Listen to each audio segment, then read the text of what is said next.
Bu mashina sizlarga akalar qora bo'lib ko'rinayotgan bo'lishi mumkin, lekin bu mashina rangi qora emas akalar. Buni rangi tilla qo'ng'iz, lakoviy rang, to'q ko'k rang.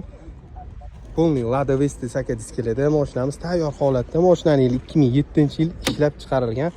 Salonlari polniy qilib qo'yilgan.